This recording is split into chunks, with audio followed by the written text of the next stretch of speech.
while they're setting up the stage, I'd like to call upon my fellow panelists. And again, I think it's more important to find out their find out their views than their profiles. So I'll be very brief. The first panelist is Dr. Rabih Kamleh, Senior Vice President, Quality Assurance R&D, Agthia. Dr. Suheel, Ahmed, CEO of Arabian Farms. Diana Sabrain, co-founder of OneAgrix, and Shashank, Vengsarkar, Managing Director of Dohler, Middle East. Can I please ask my fellow panelists to join me? Thank you. Thank you very much. This is a very timely session.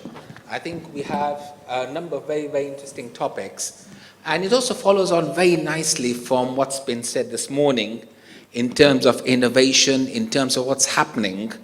And I'm actually thrilled and excited to have such an esteemed set of panelists, highly trained, highly educated, highly experienced. Now, I'm actually personally looking very forward to this session. And I also think it's very, very important for the audience to know what is happening in terms of consumer trends. Just to set the scene, we're looking at a very changing world. We're looking at a world, and as we found out this morning, where the sin tax or the sugar tax is becoming a reality, not only in the 26 countries that have adopted it, but a global issue.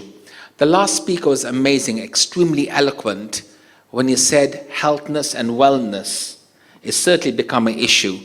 When we choose products, when we select products as consumers, we look for healthness and wellness. The environment, countries are constantly encouraging us not to use plastics. I was in Rwanda 2 weeks ago, sorry, excuse me, and I was extremely surprised. You walk out of the airport, the first thing they do is remove all the plastic from you, right? And this is an African country with a zero plastic policy. So plastics and the circular economy is becoming a reality. Her Excellency, the Minister for Food Security, Mariam Al-Mahari, talked about the United Nations Sustainable Development Goals. This conversation is also taking place in the United Nations in New York this week. The sustainable goals are becoming a reality. They're becoming an urgent issue for governments. Then we look at technology, e-commerce. It's a reality. When we look at e-commerce in the UAE, it was $4.3 billion in 2014. $8.2 billion in 2017. In 2028, is predicted to be $28 billion. That's a 7-fold increase in 14 years. But is that large enough? No. When you compare to the UK, 15.3% of all consumer purchases are online in the UK. In the UAE, it's half that percent. So there's tremendous opportunity to grow. And then we look at mobile phone penetration, which is the underlying aspect. We look at mobile phone penetration in the Middle East. It's about 65% currently. In 2025, it's due to be 69%. In the UAE, mobile phone penetration at the moment is 140%. By 2025, it's going to be 240%. So on average, I think it appears that we have 2.4 phones each. So technology is a big issue. Then we have this whole thing about blockchain and how blockchain is disrupting the food industry. Another very important idea is that we want exotic flavors. We want unique tastes. We don't want the same all. And the whole journey to find unique tastes is, and again, very, very important issue. Then we look at the changing demographics. Africa will be the world's largest continent at 1.6 billion people, 200 million middle-class people, a huge export opportunity. When we look at the aging population and a high-income aging population, again, it brings different issues. Then we have millennials. We also have the Generation Z and how they are changing. And the final area I want to talk about before I hand over to the panelists is this whole idea about technology and information. There was a time when I could talk on stage, say something, and nobody would correct me. Now I talk on stage, if I say something that's incorrect, they Google it. And by the end of the session, you get a question, and correcting you on stage, which is quite interesting. So information is everywhere, but the question is, are we using information correctly to make wise decisions? And I think these are some of the issues that are shaping consumer trends. And I have 4 extremely experienced panelists to talk about this. And I think I'll start with my right. And the reason for that is, actually, you are looking at the beverage sector. True. And you're looking at an area how your beverage sector has changed. And perhaps you can tell us some of the areas as to how consumer trends are changing in the beverage sector. And then we'll move over to chicken, another point. But we'll start with beverages. Oh, hello. Let me first thank the sponsors and my friends from the industry for taking time out of their busy schedule. Really appreciate it. And Dr. Ashraf, you said all that I wanted to present. Hopefully in a different way. I hope so too. Okay, my presentation is not going to be, just about Dohler, what we do, but in a nutshell, to begin with, we tie up your back end. You are there in the front as brand marketeers, and we make sure that what your delivery promises to the end consumer is what is delivered. We are not farmers, but then we start our process from first transformation. So sustainability, I'm going to be touching very briefly on because of the time. Sustainability is the first mega trend that is, enough has been said, but I think sustainability for energy. But being in food and beverage manufacturing, we have to make sure from agriculture, through the processing, right up to packaging, and then back to recycle. Each and every country is taking their own stand, and the whole issue is being politicized. However, sustainability is something which is for the future generation, and that all the countries have to really understand. The next trend which we see is naturalness. Again, naturalness is a very banal, very loosely used term. But in today's times when consumer is so savvy, he doesn't get fooled by, what is kind of disguised on the label. But then he knows even nature identical or no preservatives is not really what he should consume. And thanks to the UAE government that they're bringing in this traffic light system. Consumer will exactly know what to pick. And therefore, you would have seen in the supermarket, earlier you would have a very few organic products which are less processed, without pesticides, especially in the fresh produce. A lot of organic products have been seen, and you will see them more because the consumer wants to go in that direction. The third trend, I would say, is health and nutrition. Thanks to my friend, Mr. Tamer. He said about health and wellness, but we're talking about health and nutrition. Sugar tax, that is for sure, because I know when it was implemented in UAE in October 2017, we were just talking about it, whether it is the incidence of obesity or diabetes, and when it is coming, but suddenly the government took a major stand and said, here it is, you better conform to it. And I think that's a very bold step. So from health perspective and in nutrition, you see earlier you would find in Carrefour one shelf with the diet corner, and now you see a full healthy aisle. We see more and more products with proteins. We see more and more products with, varieties of health claims. Again, another colleague who made a comment that one has to read the labels. Now, that may not be the case when, again, the traffic light system comes. To some extent, the problem will be sorted out. After health and nutrition comes convenience. Again, convenience is primarily got to do with packaging because, the lifestyle that is evolving is like, every individual gets up in the morning on the go. He doesn't have a proper breakfast. He doesn't have time to have lunch. So it's kind of snacking throughout the day. And maybe towards the end, he has a portion of indulgence, probably a chocolate or an ice cream. Convenience. Followed by that, this is not in particular order. So you could kind of get into the sub-trends later. Digitization and technology. I don't have to say, 2 decades ago, we thought Apple and BlackBerry were mere fruits. And now this thing controls your life. It tells you what calories are you consuming, how many steps you're walking, and as he said, you could even order everything online. So that's one trend. Now the best trend which I like is the individualization and personalization.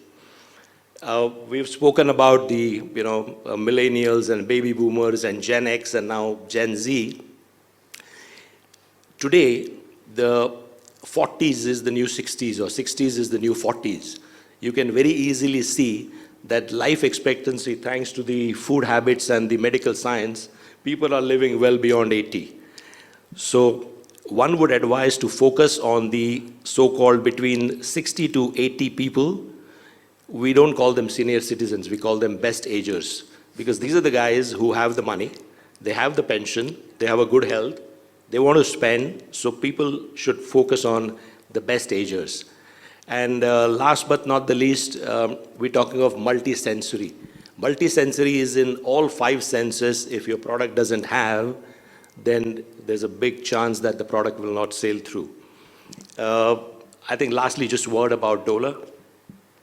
We claim that we bring ideas to life. We are an ownership company with more than 7,000 people, out of which 700 people are constantly working on innovation. And innovation, which we believe in the Middle East, comes from the West, from US, from Europe, and then it comes. This is not to say that it doesn't come from Asia. Of course, Rani is a classic example which came from Japan, and now lately you see coconut water getting flooded onto the shelves.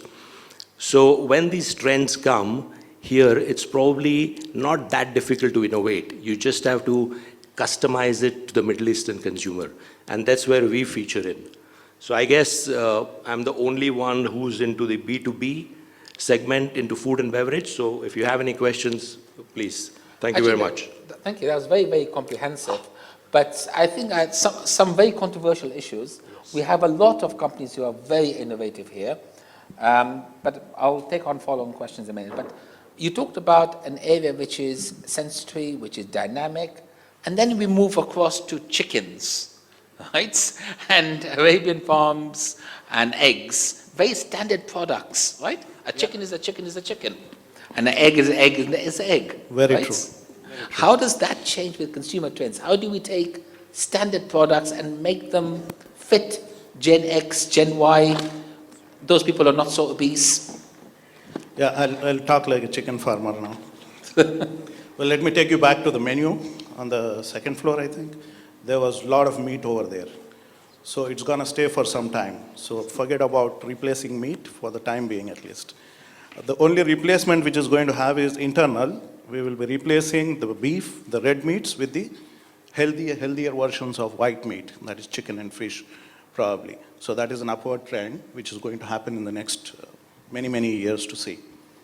The second thing is, if you see the per capita consumption in developed countries like US or UK and New Zealand and all that, it's between 100 and 140 kgs per person. Compare that with Africa and India, which is 13 kgs per person. So that's a huge gap. So there are a lot of people, they're going to say, we haven't tasted chicken yet, and you're moving into vegetarian kind of, the artificial meats and all that. So that is going to happen. Even same case with the eggs as well. Mexico consumes about 386 eggs per person per year. Compare that with the lowest is probably 18 eggs in some of the African countries. We in UAE do about 146 eggs, which is way behind the Mexicans. So there's a lot of scope over there. So right now we are, as poultry farmers, we are more focused on, meeting the demand itself. The demand is so huge.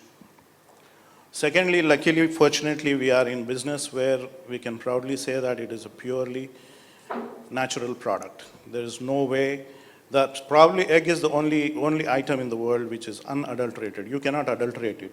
It's a natural product. I cannot alter the contents, nutrients, or anything, or even the size of the egg. It's between 45 and 70, no matter what. I cannot produce an ostrich egg from a chicken. So it's finally coming down to, meeting the demand. So that's how I look at it. And technology-wise, yes, There is no way we can make the chickens, lay more eggs or produce more. But only thing is certain aspects of the process and the production can be monitored with technology and make it more streamlined and efficient so as we produce more and we can feed at least 5 billion people or more. So that is the main objective for us at the moment. But technology doesn't go into production, but I would say that we can streamline and make it efficient. Like, you can change the lights into solar lights and save some power. Usage of water can be efficient, transportation can be efficient, and chicken can be monitored much better. Earlier, one person used to take care of 70,000 chickens in a house, but now you have robots. They are collecting the samples of air and water every day, every 5 minutes, 10 minutes, the way you want to set it, and on your phones, you can get the data, what is the temperature inside, what is the humidity, what is the carbon dioxide levels inside the house. This kind of information, yes, technology has already caught up. And of course, you have integrated chicken farms where the chicken waste is used as an input into power production. And also chicken waste is used as an input when you grow mushrooms. So it becomes a circular kind of operation. And the kind of projects where I've worked in agriculture, you tend to have a chicken farm adjacent to a power plant, adjacent to a mushroom production facility, because they're all connected. And I think these are some of the interesting aspects when we talk about consumers in terms of how you create production which is more sustainable. Very true, very true. But that might not be scalable. To some extent, it is okay when you are in a mid-range or in a smaller farm.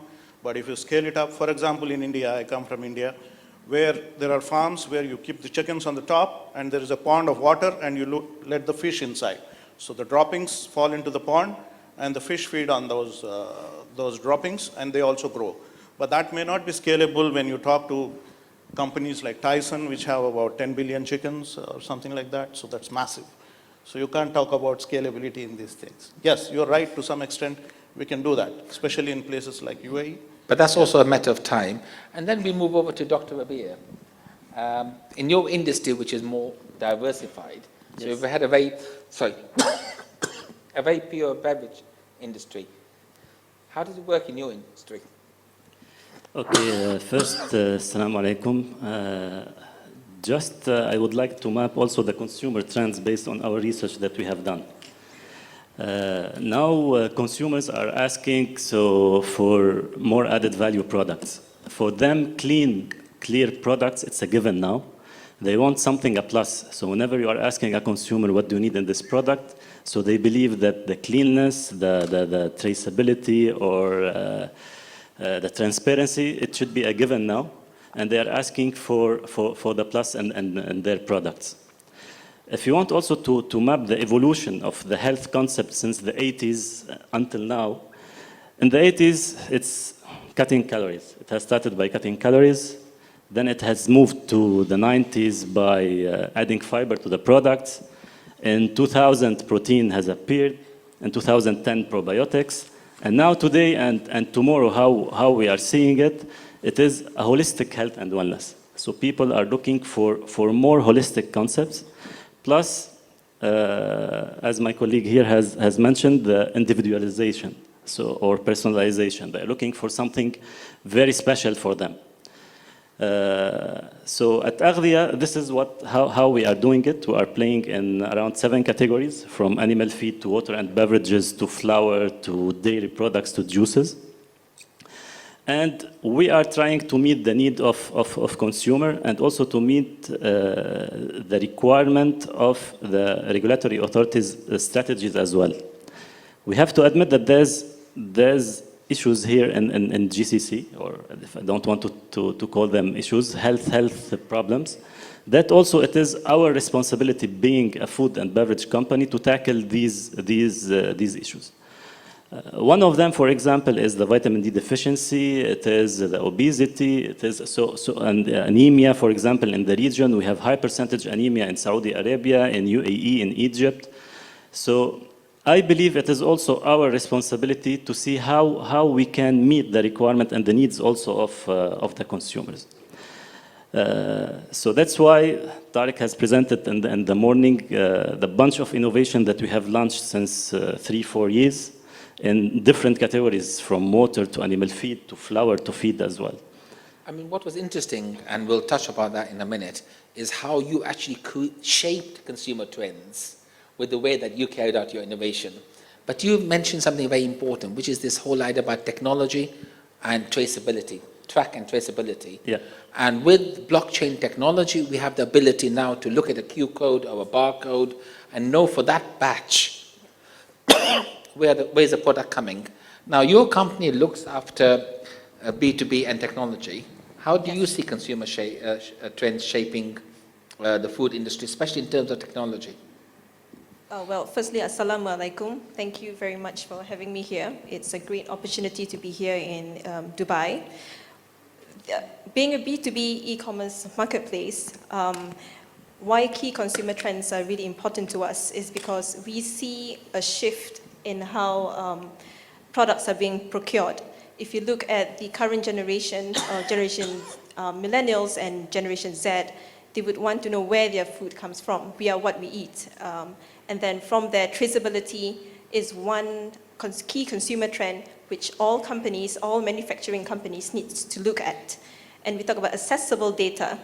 Well, you say that, natural. Yes, eggs are natural and, natural products. But is that data in the hands of consumers? Consumers now do not trust blindly. They do not trust brands blindly. They want to know, what are the ingredients in my food? They want to know, offhand, like when they scan via QR code, via, whatever technology, IoT technology that they can have access of.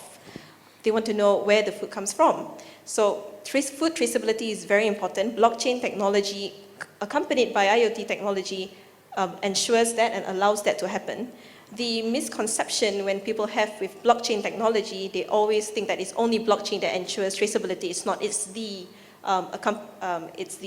you have to have IoT together with blockchain where the data is being stored to ensure that there's no tampering of data. In the case of our sector, in the halal sector, we have the halal certificates. So in B2B procurement, when a procurement officer wants to buy halal chicken, for example, they would want to actually know whether the halal certificates are being tampered with. And this is not a small issue. Recently in China, there's an ISO scandal with their certificates being tampered at export. So, it's no longer hype. Traceability is very important. Manufacturing companies need to adopt full traceability and give that data, the access of data to the hands of key consumers. To consumers. That's one of the key consumer trends. Actually, Diana, I think you've raised issues which are cross-cutting, which is, can a consumer actually have too much information? We know about the scandals, and the famous one being the Tesco one, where they actually sold horse meat. But then at the same time, can you actually have so much information where you give these traffic lights, but at the end of the day, the consumer, and even when I look at the UK consumer trends, I find that they have this voluntary traffic light system. But the bulk of consumers go to Aldi, which is much cheaper, and doesn't have any of these color coding systems. In other words, money is important here. And in your case, I think, one of the questions I want to throw up is that you can have too much information, and really the consumer becomes confused, and then they go down to basics. What is convenient? What is cheap? What can I buy? Right? Right. And I think I'll ask that question to all the panel, but I'll start off with Diana first. Yes, so too much information. Yes, okay, so consumers want to know where the food comes from, but at the same time, they do not necessarily need to know up to the scientific levels. We have to look at layman terms as well. Consumers want to know, sugar, not the chemistry definition of what sugar is. So, manufacturers has to also be transparent, but at the same time, keep in mind that we're talking about laymen here, the mass consumers that do not need to know the actual science of it. Actually, they did a study in China with milk, and they did a blockchain traceability program. What happened was they actually gave an entire report to the mothers. And the mothers say, I do not want to know all this. Right to the scientific level of things. They just want to know that what are the key ingredients of the milk products to feel that it's safe for their babies, their infants, to actually drink milk.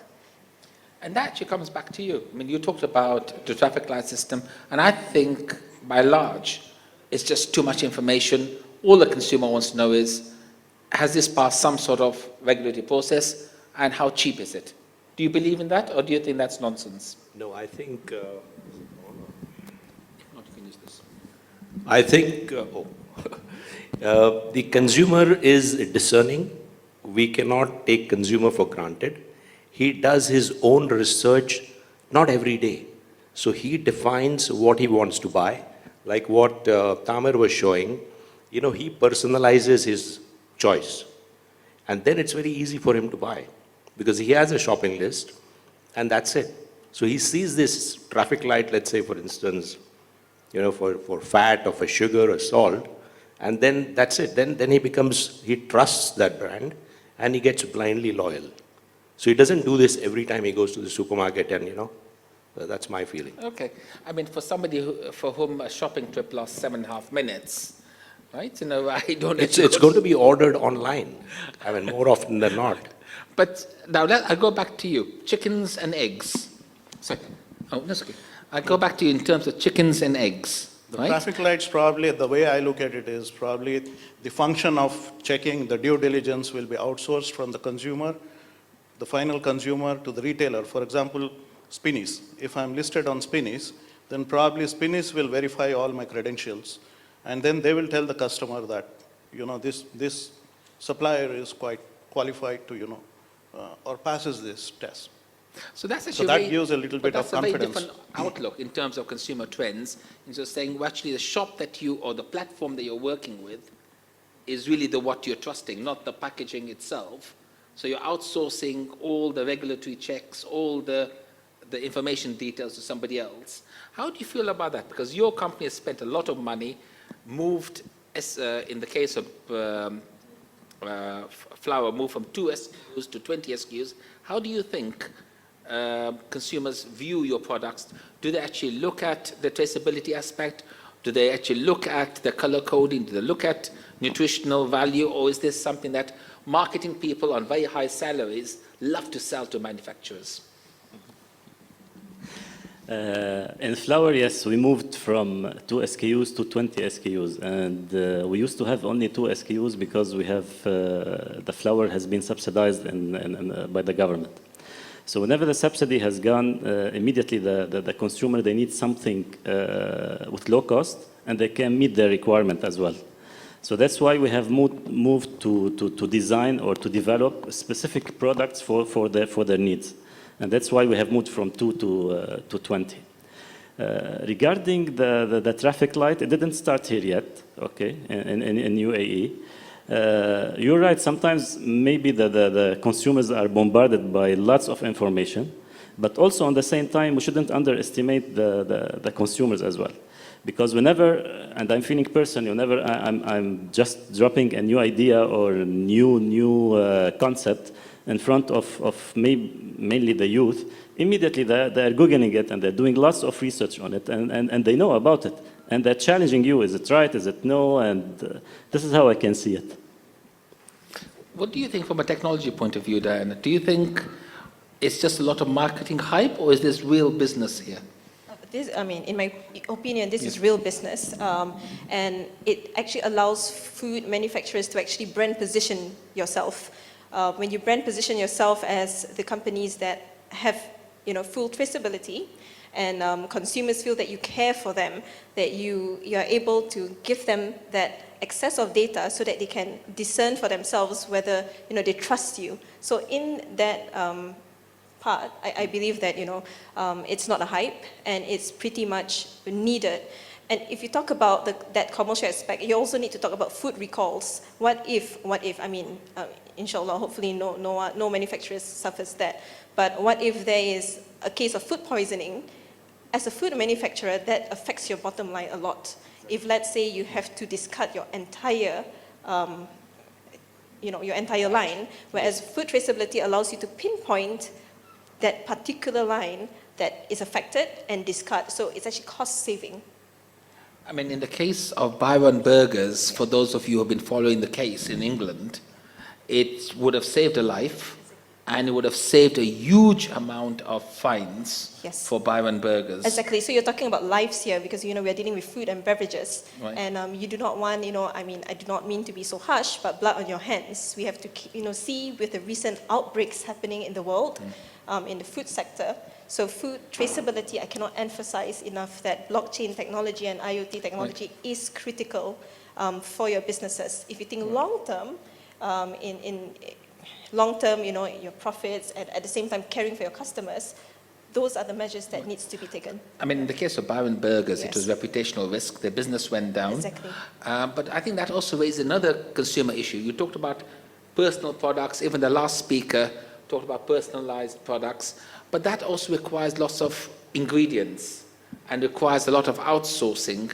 And when we look at the issue about Byron Burgers, it was one of the suppliers that put in nuts, which was not traced. So this is causing an issue. So when you have too much personalization, you have too many suppliers in the value chain, how do you then, on the one hand, deal with the consumer trends, and on the other hand, deal with the processes? We'll start with Agthia and we'll come on. Yes. At Agthia, for example, we have a robust quality assurance program from the farms to our facilities and even to the consumers as well. We are doing this through a proper vendor assurance program where we are doing a risk assessment for all our vendors, okay? And really it is a thorough risk assessment that we have done, combining many multiple factors together, like, for example, the product safety, like the supplier's reputation, history, references. And we have done this through a certain computerized way, so where there's no subjective assessment for the suppliers. Plus, we are relying, and we are part of it, on a global food safety initiative, which is the GFSI, and we are part of it. And we have been, by the way, Agthia, we have been the first in the region to raise the bar in terms of food safety, and we have been the first to be certified in FSSC 22000.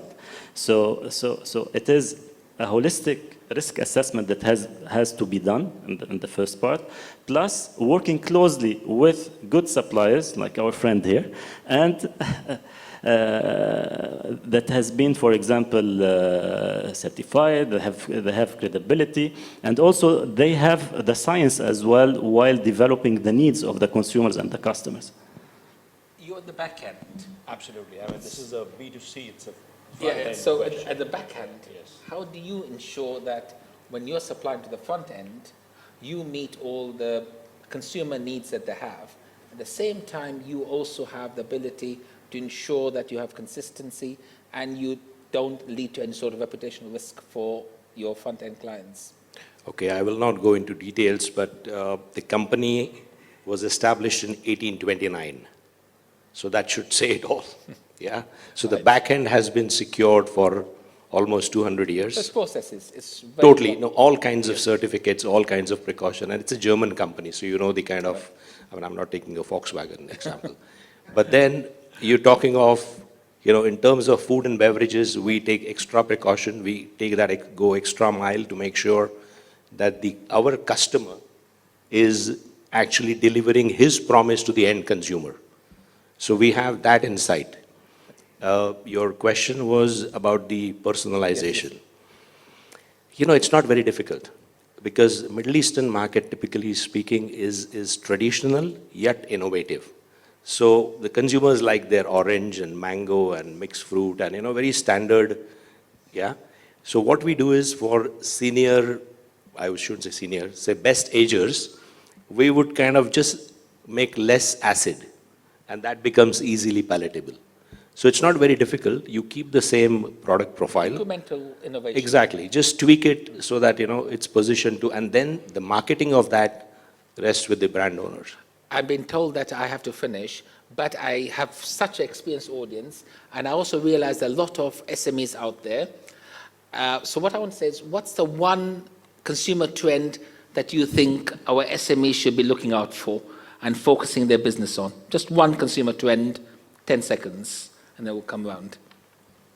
Well, as a lot of people have spoken, you should concentrate on checking the labels. That's more important. And check the dates, check the freshness of the product. and also check the supplier who is doing it and evaluate yourself. Diana? Key consumer trends. One key consumer trend they should look out for and they should focus on as a business. For me, it would be a food traceability and, can I put two? And internationalization. Both would be. Well, internationalization you should certainly put, because I work for Dubai Exports. Yes, exactly. So we promote yes. exports. So these consumer trends are very important because, millennials nowadays are well-traveled. And they want, Right. they want to have an, exchange of cultural diffusion of food from all over the world. Excellent. Yes. Actually, I was going to say exporting, but, Diana said that already. So I think it's only digitization, and only, limitation is only your imagination. I mean, it can go to it. Digitization? Dr. Rabih, one word. One Which word? Which word? Health and wellness. Health and wellness. That's 3 words. Right, wonderful. Health, okay. Thank you. Thank you to my wonderful, wonderful, and very, very interesting panelists. I'm sure this session could have carried on. But thank you very much, and thank you to the audience. Sorry? If you have any questions, we can take them yes. offline. Yes. I think all the panelists will be here during break and also at the end of the session and also tomorrow. Yeah? Thank you. Thank you very much. Thank you.